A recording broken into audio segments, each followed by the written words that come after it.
Hey guys, Kyle the Death Knight of Anime here, bringing you my review for My Hero Academia Chapter 236. So, yeah, this chapter really kind of broke me, and honestly, what more can I say other than poor Shigaraki? I mean, it's one thing to have an idea of what a person's backstory is, but to actually see it play out is something else entirely, and thing is, despite how quick the events of this chapter played out, it still felt like there was very slow progression and build up to in terms of basically Shigaraki's descent into madness, almost like everything was moving in slow motion. And the most twisted part about this is that Shigaraki's quirk, it wasn't even the cause of his emotional change. As he said, he's always had these feelings of wanting to destroy everything,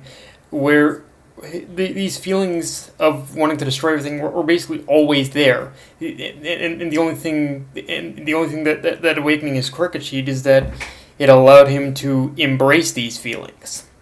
So yeah, and honestly, even on that note, if there are any, if there, if on that note as well, if you pretty much if before there was any doubt in your mind of those of any kind of like killing joke vibes from Shigaraki's backstory, then I feel this chapter will definitely help with that, because literally with Shigaraki's literally what Shigaraki's whole origin amounts to is is one bad day essentially screwed him up for life. Like the moment he killed the family dog is the moment that his particular downward spiral began. Like it I I honestly don't even know what I can say. Like Shigaraki is like the in a flash of a moment he killed his entire family. And it's like you pretty much, on one hand, you're like it basically scares you. It basically scares you with that whole prospect that he was the one who killed his family. But at the same time, for a at the same time it really kind of makes you realize that, yeah, for a child to do this, it's like I've honestly, I think pretty much Forneverworld had said it best. This is I think Forneverworld had posed the question on one of his own videos, and I'm gonna say it now. It's pretty much stuff like this, and just how much focus that Horikoshi is putting on the villains in this arc, that I think is kind of making it one of the best arcs post. That is making it one of the best. This is one of the best arcs post. In the post in the post in the post like in the post timeline of in the post like pretty much like all might versus basically all for one timeline, like all this that we've been getting with pretty much with the League of Villains and with the League of Villains and whatnot. This is like this particular arc is just it's growing into a masterpiece of shonen writing right now, or it's at least up there in the top five, in the top five in the top 10 or top five like shonen arcs at the very least. And yeah, like honestly, this just this whole arc in general, it makes me realize that like don't get me wrong, I pretty much love it. This whole arc has also made me realize that, don't get me wrong, I basically love it every time that Horikoshi like focuses on any of the heroes or any of the UA students, but in this particular, I think this particular arc, it really showcases just what exactly Horikoshi's like biggest strength is with this series, which is his writing on the villains. Like his writing on the villains is just unbelievably superb. That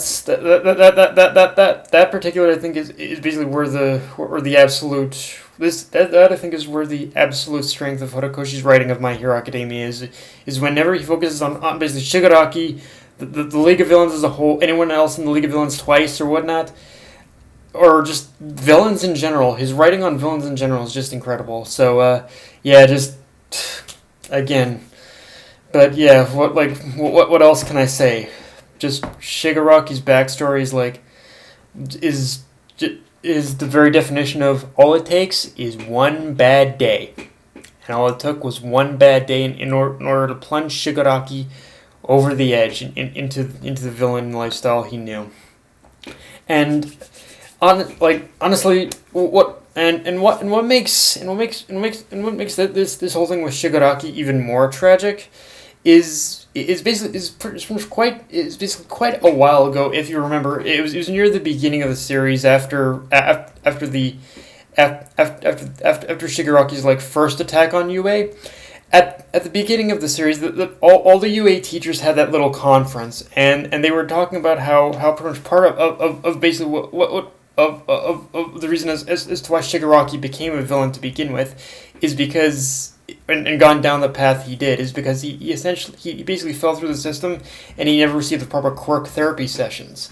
But when you look back on that kind of reasoning, when you look back on that kind of reasoning, when you look back on that kind of reasoning after seeing this particular backstory, it really kind of makes you wonder, would if pretty much the quirk therapy sessions would have even helped Shigaraki at all, because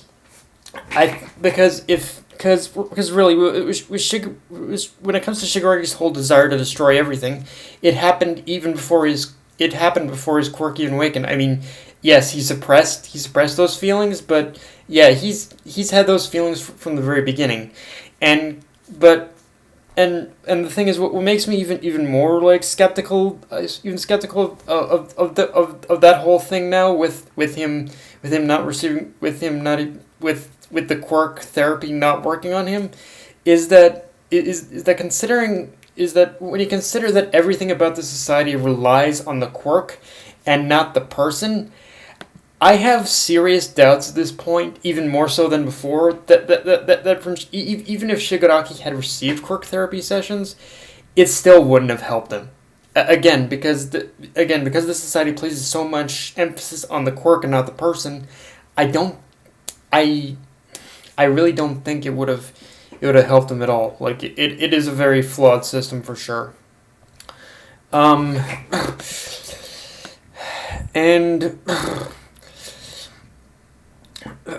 in fact, if